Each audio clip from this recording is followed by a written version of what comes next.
Two separate mosques, and we are getting breaking news. 9 News has confirmed that the gunman involved is actually an Australian. We have been able to put together some sort of profile based on information there on social media. Nine's Ross Greenwood joins us in the studio. Ross, let's go through the details. So the name that's been there for quite some time that we haven't revealed until now, but we can because it's been broadly published in New Zealand media and Australian, Brenton Tarrant. Now, our understanding is that right now New South Wales Counter-Terrorism Police are right now undertaking activities in Coffs Harbour, in the Coffs Harbour region. We're not certain whether that is exactly where this person is said to have lived, but we do know that it is New South Wales, and certainly that the New South Wales Counter-Terrorism Police, as we speak, have got activities underway. So this name has been out there on social media for quite some time. It's under this name that the person has tweeted and also been putting out these horrendous Facebook images, which I should point out have been taken down, or at least attempted to have been taken down by both Twitter and Facebook. We do not know whether that's the individual being arrested there by the New Zealand authorities just a short time ago. Those videos have been taken down, but also the accounts of Brenton Tarrant on social media, particularly on Facebook, where you can live stream, have also been shut down. What we know about Brenton Tarrant is that he is 28 years old. The man, we understand, currently lives in New Zealand, but is an Australian.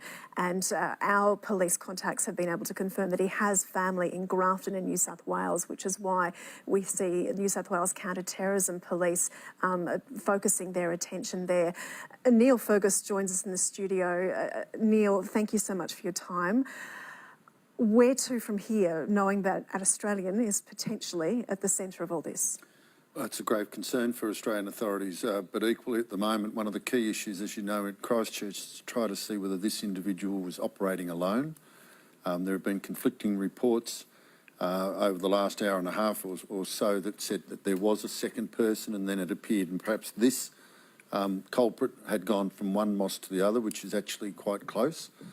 But it's extremely well coordinated, and the person that we do know is in custody appears to be the person who was the main perpetrator, according to the early reports. And that person was very, very well armed and prepared, and had probably done a fair bit of reconnoitring of those sites, not because they're clandestine or hard to find or anything of that nature, but because the timing of it for the prayers was, the Jummah prayers occur at a certain time, and this person appears to have planned the attack when the most people would have been at prayers. Neil, you've worked as a diplomat for many years. I mean, the cooperation between Australia and New Zealand now as they try and piece together exactly what has taken place here. And again, we're taking more live shots out of New Zealand as we speak with Neil Fergus.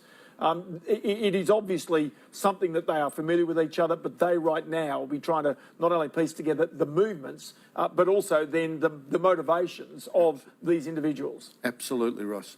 The relations between New Zealand Police, and they have a national police force compared to our states, is superb. I mean, they've been over here and sworn in as special constables to act on certain events, political summits, the Sydney Olympic Games. They're going to take you for a live shot. We also have a tremendous interaction between ASIO and the New Zealand Secret Intelligence Service.